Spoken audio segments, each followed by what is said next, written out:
आप second year में, इससे पहले हमने बात करी थी बॉइलिंग पॉइंट, मेल्टिंग पॉइंट, मतलब फिजिकल प्रॉपर्टीज ऑफ एल्कोहल्स। आज हम बात करेंगे हाइड्रोजन बॉन्डिंग इन एल्कोहल्स। तो हम जानते हैं प्रबल विद्युत ऋणी तत्व जैसे फ्लोरीन, ऑक्सीजन, नाइट्रोजन आदि के हाइड्रोजन के साथ बने बंध में बंधित इलेक्ट्रॉन युग्म हाइड्रोजन से दूर और विद्युत ऋणी परमाणु के नजदीक आ जाता है। इस कारण हाइड्रोजन पर आंशिक धनावेश और विद्युत ऋणी तत्व के परमाणु पर आंशिक ऋणावेश आ जाता है, जिसे हम हाइड्रोजन बॉन्डिंग कहते हैं। जैसे OH में देखो हम क्या बोल रहे हैं, विद्युत ऋणी तत्व, जैसे हम बात कर रहे हैं एल्कोहल की, तो एल्कोहल में कौन सा होता है विद्युत ऋणी एलिमेंट्स, ऑक्सीजन, जो कि जिसकी विद्युत ऋणता हाइड्रोजन से ज्यादा है। तो हाइड्रोजन और ऑक्सीजन के बीच का इलेक्ट्रॉन युग्म ऑक्सीजन की ओर आकर्षित होने के कारण ऑक्सीजन आंशिक ऋणावेशित और हाइड्रोजन आंशिक धनावेशित हो जाता है। इलेक्ट्रॉन नेगेटिविटी की अगर बात करें तो ऑक्सीजन की इलेक्ट्रॉन नेगेटिविटी हाइड्रोजन की इलेक्ट्रॉन नेगेटिविटी से क्या होती है, ज्यादा होती है। अगर इसकी इलेक्ट्रॉन नेगेटिविटी ज्यादा है तो ये बंधनीय इलेक्ट्रॉन्स को अपनी ओर खींचे रखेगा, जिसके कारण इस पर आंशिक ऋणावेश और हाइड्रोजन पर क्या हो जाता है, आंशिक धनावेश, पार्शियली पॉजिटिव और पार्शियली नेगेटिवली चार्ज ये हो जाते हैं।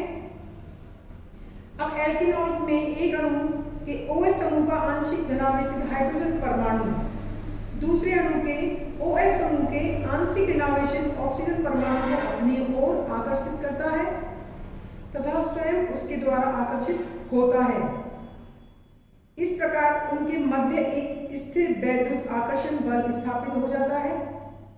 क्या बोल रहे हैं, एक मॉलिक्यूल्स, देखो कोई भी सॉल्यूशन है, हमने कोई भी एल्केनॉल लिया है, एल्केनॉल सॉल्यूशन लिया है, तो सॉल्यूशन में बहुत सारे मॉलिक्यूल्स हैं OH के।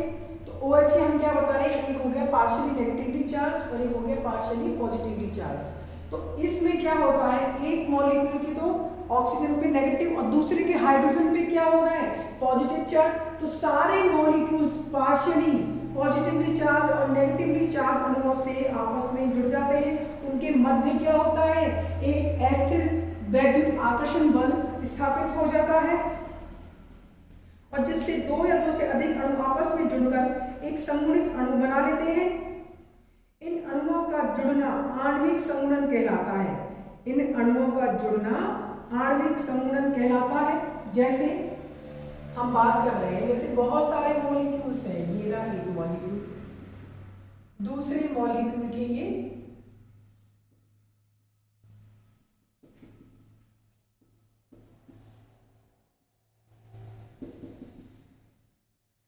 हम बात कर रहे हैं स्थिर वैद्युत आकर्षण बल की। तो स्थिर वैद्युत आकर्षण बल इनके बीच स्थापित हो गया।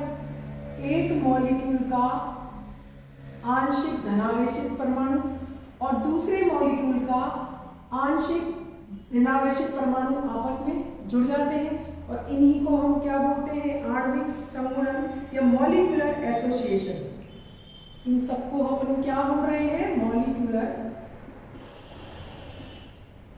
एसोसिएशन।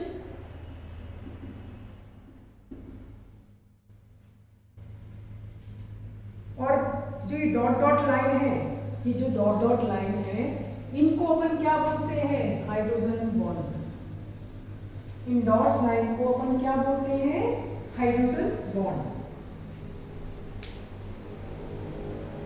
तो हाइड्रोजन बंध की परिभाषा, डेफिनेशन क्या हो गई, एक अणु के विद्युत ऋणी परमाणु से बंधित हाइड्रोजन, एक अणु के विद्युत ऋणी परमाणु से बंधित हाइड्रोजन तथा दूसरे अणु के विद्युत ऋणी परमाणु के मध्य उपस्थित, क्या बोला है, एक अणु के विद्युत ऋणी परमाणु से बंधित हाइड्रोजन और दूसरे अणु के विद्युत ऋणी परमाणु के मध्य उपस्थित यह विद्युत आकर्षण बल, यह है अस्थिर विद्युत आकर्षण बल, ये क्या कहलाता है, हाइड्रोजन बॉन्डिंग कहलाती है। हाइड्रोजन बॉन्डिंग की एनर्जी की अगर बात करें तो ये 3 से 10 किलो कैलोरी प्रति मोल होती है। इसकी एनर्जी कितनी होती है, 3 से 10 किलो कैलोरी पर मोल। 3 से 10 किलो कैलोरी पर मोल। जो सहसंयोजक बंध की ऊर्जा से तो क्या है ये बहुत कम है। कोवलेंट बॉन्ड की एनर्जी क्या होती है, ज़्यादा होती है, और हाइड्रोजन बॉन्ड की एनर्जी क्या है, कम है। अगर एनर्जी कम है तो इनका स्थायित्व क्या होता है, ज़्यादा होता है।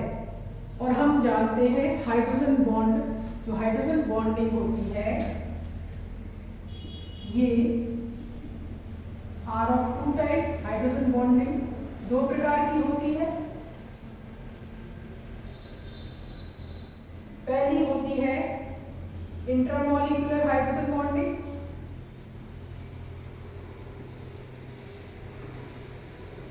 और दूसरी होती है इंटरमॉलिक्यूलर हाइड्रोजन बॉन्डिंग। देखो जैसे नाम से ही पता चल रहा है क्या होती है इंट्रा और क्या होती है इंटरमॉलिक्यूलर हाइड्रोजन बॉन्डिंग। देखो इनको हिंदी में और याद रखना, इंटरमॉलिक्यूलर को तो बोलते हैं अंतराणु, अंतराणु,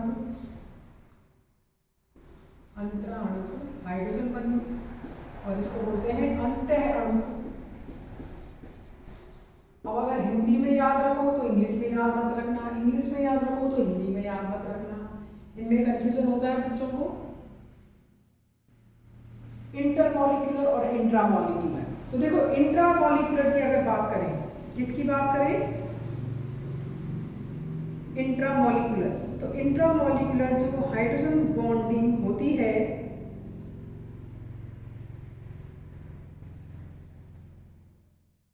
इंट्रामॉलिक्यूलर हाइड्रोजन बॉन्डिंग में एक ही अणु में उपस्थित हाइड्रोजन तथा विद्युत ऋणी परमाणु के मध्य हाइड्रोजन जो बंध होते हैं उन्हें अंतः अणु हाइड्रोजन बंध कहा जाता है, एक ही मॉलिक्यूल में। और ये अलग अलग मॉलिक्यूल्स में, जैसे हमने ये दिखाया।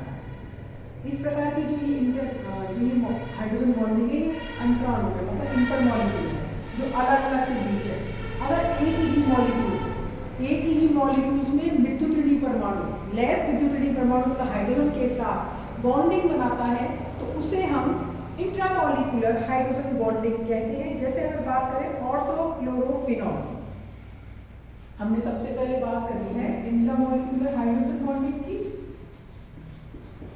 इंट्रामॉलिक्यूलर हाइड्रोजन बॉन्डिंग, तो हमने इसमें क्या बोला है कि ये एक ही यौगिक में जो मोर विद्युत ऋणी एटम है, इलेक्ट्रोनेगेटिव एटम है, वो क्या करता है, हाइड्रोजन के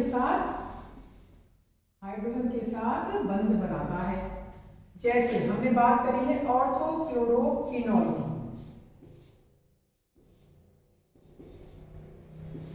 ये है ऑर्थोक्लोरोफिनॉल। अब इसमें देखो ऑर्थोक्लोरोफिनॉल में एक ही यौगिक लिया है जिसमें मोर इलेक्ट्रोनेगेटिव कौन सा है, Cl।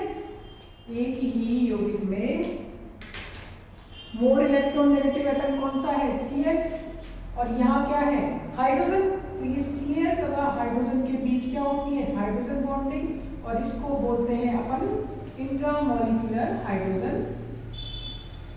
बॉन्डिंग। ठीक है। अब अगर बात करें इंटरमॉलिक्यूलर हाइड्रोजन बॉन्डिंग की,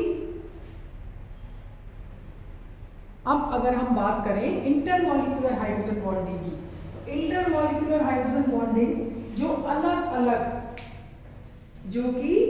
अलग दो अणुओं में से एक अणु के हाइड्रोजन पर और दूसरे अणु के विद्युत ऋणी परमाणु के मध्य बनने वाला हाइड्रोजन बंध अंतरा अणु हाइड्रोजन बंध कहलाता है।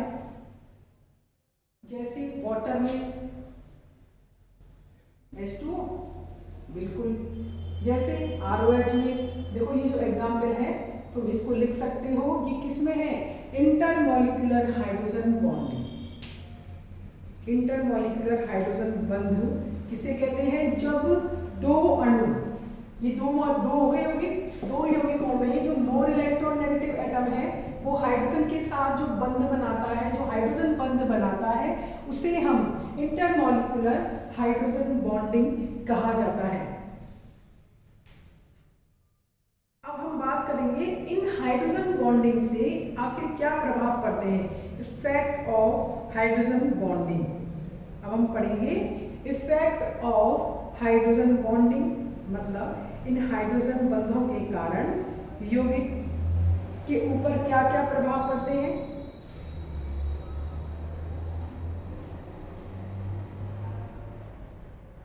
तो नेक्स्ट अपनी हेडिंग है effect of hydrogen bonding.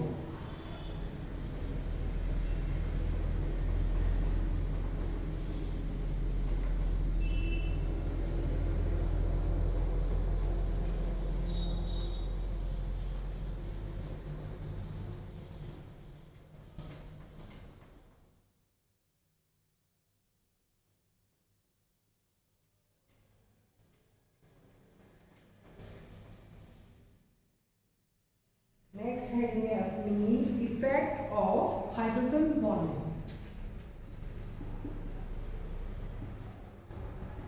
Effect of hydrogen bonding, effect of hydrogen bonding या हाइड्रोजन बंध के प्रभाव।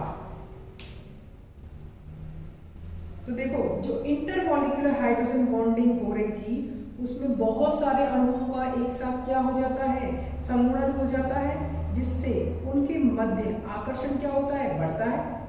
हम बात कर रहे हैं इंटरमॉलिक्यूलर हाइड्रोजन बॉन्डिंग,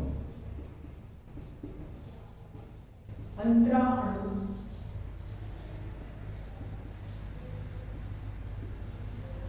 हिंदी में क्या बोलते हैं इसको, अंतरा अणु। तो देखो इसमें अपन क्या बोल रहे हैं, जो इंटरमॉलिक्यूलर हाइड्रोजन बॉन्डिंग होती है उसमें बहुत सारे अणु एक साथ सम्मिलित हो जाते हैं, एक से अधिक अणुओं का क्या होता है, सम्मिलन होता है, जिससे उनके मध्य आकर्षण बल बढ़ जाता है। फलस्वरूप उनकी गलनांक तथा क्वथनांक के मान अधिक होते हैं। इंटरमॉलिक्यूलर हाइड्रोजन बॉन्डिंग में देखो क्या है, बहुत सारे एक से अधिक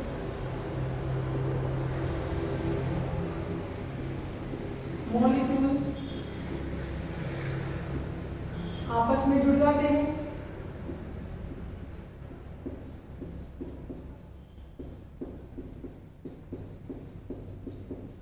अगर ये आपस में जुड़े होते हैं तो इनके बीच आकर्षण क्या होता है, बढ़ जाता है।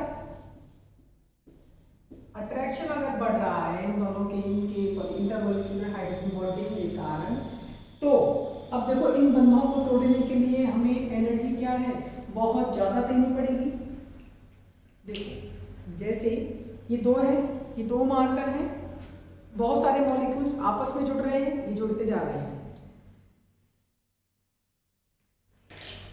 ये जुड़ते जा रहे हैं, ये जुड़ते जा रहे हैं, ये जुड़ते जा रहे हैं। बहुत सारे मॉलिक्यूल्स आपस में जुड़ रहे हैं। बहुत सारे मॉलिक्यूल्स अगर आपस में जुड़ते जाते हैं तो इनके बीच आकर्षण क्या है, ज्यादा है। बिल्कुल देखो आकर्षण क्या है, इनके बीच ज्यादा है, आकर्षण ज्यादा है। तो इनको तोड़ने के लिए, इन बंधों को तोड़ने के लिए हमें एनर्जी क्या करनी पड़ेगी, हमें ज्यादा देनी पड़ेगी, जिसके कारण इनके गलनांक तथा क्वथनांक क्या होते हैं, ज्यादा होते हैं। इंटरमॉलिक्यूलर हाइड्रोजन बॉन्डिंग के कारण गलनांक तथा क्वथनांक के मान अधिक हो जाते हैं।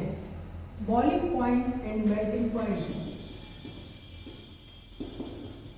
क्या हो जाते हैं, ज्यादा हो जाते हैं।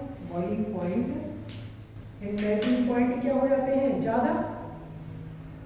बॉइलिंग पॉइंट, मेल्टिंग पॉइंट ज्यादा होते हैं क्योंकि, और इनके हाइड्रोजन बंधों को तोड़ने के लिए इनके बॉइलिंग पॉइंट और मेल्टिंग पॉइंट क्या है, ज्यादा। तो इनके हाइड्रोजन बंधों को, इनके हाइड्रोजन बॉन्ड को तोड़ने के लिए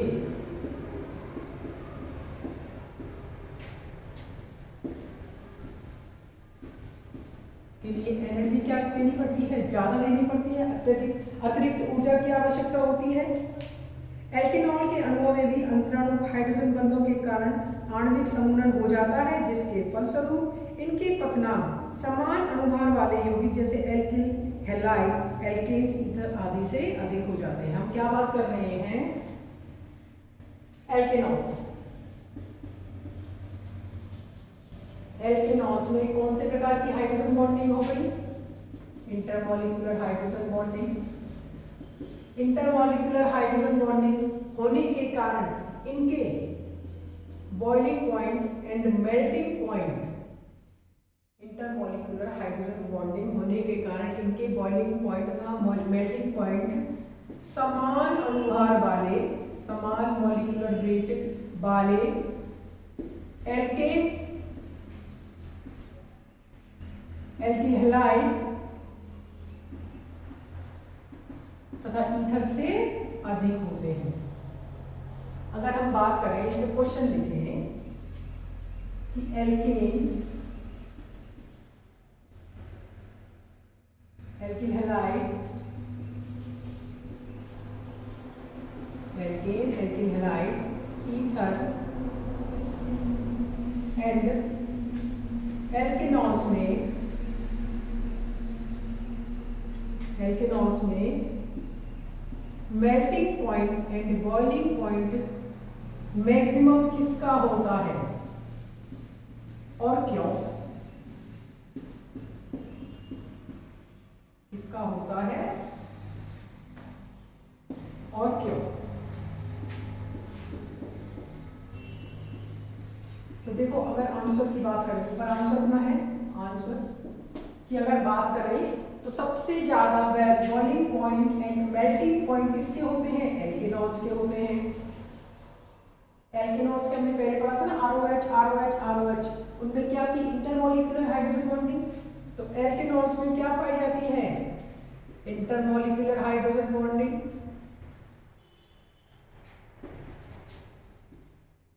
और इंटरमॉलिक्यूलर हाइड्रोजन बॉन्डिंग में एक से अधिक अणु, देखो लिख रखा है ऊपर, आपस में जुड़े होते हैं, जिससे आकर्षण क्या होता है? मैक्सिमम होता है। इनको तोड़ने के लिए अतिरिक्त ऊर्जा की आवश्यकता होती है, इस कारण इनके boiling point and melting point अधिक होते हैं।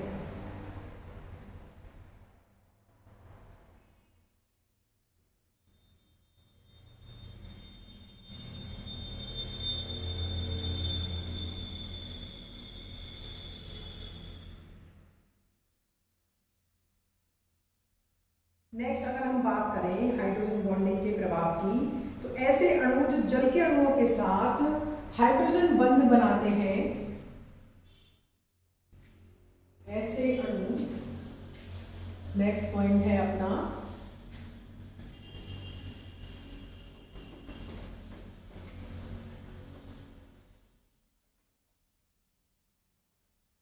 ऐसे अणु मतलब सॉल्युबिलिटी, अपन ग्लेसियल का देख रहे हैं, ऐसे अणु जो जल के अणुओं के साथ हाइड्रोजन बंध बना सकते हैं,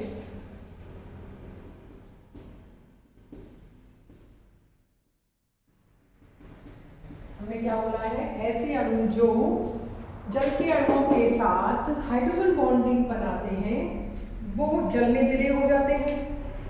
तो इसी कारण जो निम्नतर एल्कोहल्स या एल्कोनॉल्स होते हैं, वो जल में विलय हैं। लोअर एल्केनॉल्स इज सॉल्युबल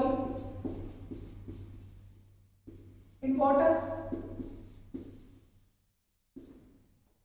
जो निम्नतर एल्केनॉल्स होते हैं वो पानी में घुलनशील होते हैं, जबकि हायर उच्चतर alkanols is less soluble in water. क्यों? बात करें कि उच्चतर जो एल्केनॉल्स हैं वो जल में विलय बहुत कम होते हैं। उसका कारण क्या है? तो उच्चतर एल्कोहल्स में देखो, जो हायर एल्केनॉल्स होते हैं उनमें हाइड्रोकार्बन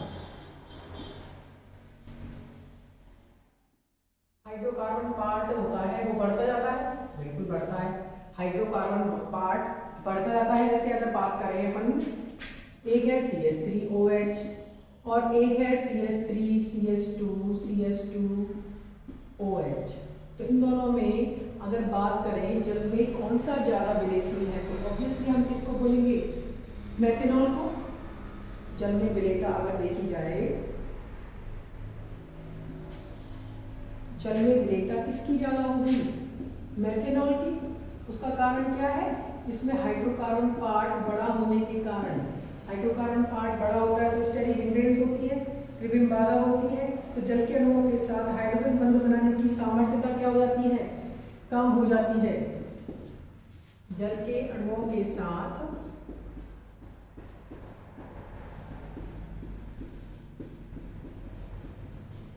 बंध बनाने की बॉन्ड स्ट्रेंथ, लिख सकते हैं साथ, बॉन्ड स्ट्रेंथ घट जाती है। हाइड्रोकार्बन पार्ट बड़ा है तो क्या होती है?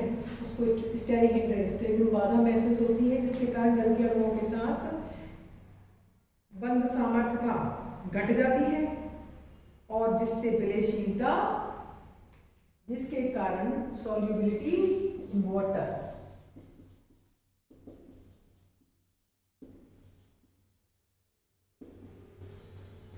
कम हो जाती है।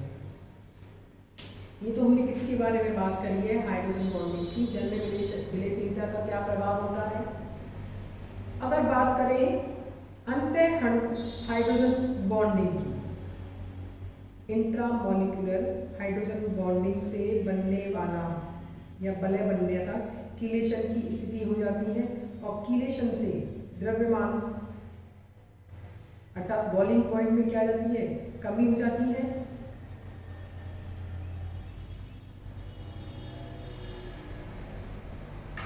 हम बात कर रहे हैं इंटरमॉलिक्यूलर हाइड्रोजन बॉन्डिंग होने के कारण कीलेशन होता है। कीलेशन होता है तो उनके बॉइलिंग पॉइंट में क्या हो जाती है? कमी हो जाती है। पॉइंट हम लिखेगा, लास्ट पॉइंट है। अभी तो हमने इंटरमॉलिक्यूलर की बात करी थी। अगर बात करें इंट्रामॉलिक्यूलर हाइड्रोजन बॉन्डिंग की, तो इंट्रामॉलिक्यूलर हाइड्रोजन बॉन्डिंग के कारण कीलेशन होता है,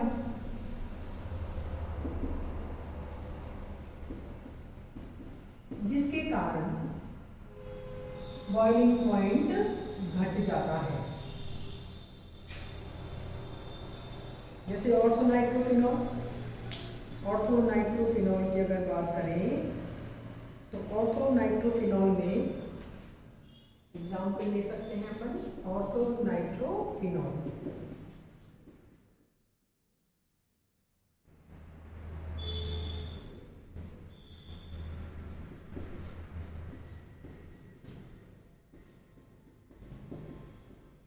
ये है इंट्रामॉलिक्यूलर हाइड्रोजन बॉन्डिंग। ऑर्थोनाइट्रोफिनॉल में कीलेशन होता है, इस कारण ये वाष्पशील पदार्थ है और इनका बॉइलिंग पॉइंट क्या होता है? कम होता है। ये क्या है? वेपोराइज्ड या वाष्पशील पदार्थ है जिसका बॉइलिंग पॉइंट क्या होता है? कम होता है। ये तो हमने बात करी थी हाइड्रोजन बंधों के प्रभाव की। अब हम नेक्स्ट पढ़ेंगे एल्कोहलों की अम्लीय प्रकृति, एसिडिक नेचर ऑफ एल्कोहल्स। हमने आज बात करी थी हाइड्रोजन बॉन्डिंग की। तो हाइड्रोजन बॉन्डिंग दो प्रकार की होती है, इंट्रामॉलिक्यूलर तथा इंटरमॉलिक्यूलर। तो इंट्रामॉलिक्यूलर हाइड्रोजन बॉन्डिंग क्या होती है? वो एक ही मॉलिक्यूल्स में होती है। जैसे इसमें ऑर्थोनाइट्रोफिनॉल में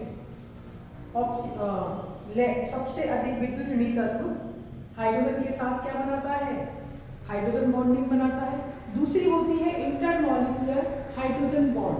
इंटरमॉलिक्यूलर हाइड्रोजन बॉन्डिंग क्या होती है? जिसमें बहुत सारे अणु आपस में, बहुत सारे अणु, जैसे एल्कोहल की बात करें तो उसमें ROH बहुत सारा सॉल्यूशन है, तो बहुत सारे मॉलिक्यूल्स हैं उसमें। तो एक का ऑक्सीजन, एक मॉलिक्यूल का, दूसरे का हाइड्रोजन, मतलब एक का अधिक विद्युत ऋणी तत्व, दूसरे का हाइड्रोजन, आपस में मिलकर क्या बनाते हैं? हाइड्रोजन बॉन्डिंग, जिसे हम क्या कहते हैं? Intermolecular hydrogen bonding. अब हमने हाइड्रोजन बॉन्डिंग के प्रभाव देखे थे। तो intramolecular hydrogen bonding, intermolecular hydrogen bonding के कारण बॉइलिंग पॉइंट तथा मेल्टिंग पॉइंट अधिक होते हैं। क्वेश्चन आ सकता है तुम्हारा, boiling point and melting point किसके ज्यादा होते हैं? इंटरमॉलिक्यूलर हाइड्रोजन बॉन्डिंग के ज्यादा होते हैं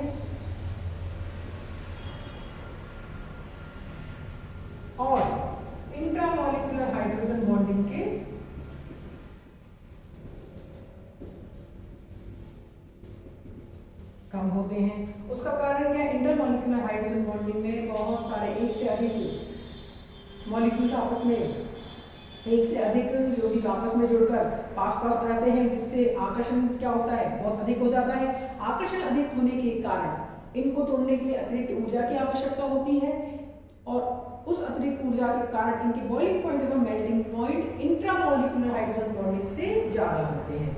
नेक्स्ट क्लास में हम पढ़ेंगे एल्कोहलों की अम्लीय प्रकृति। Thank you so much.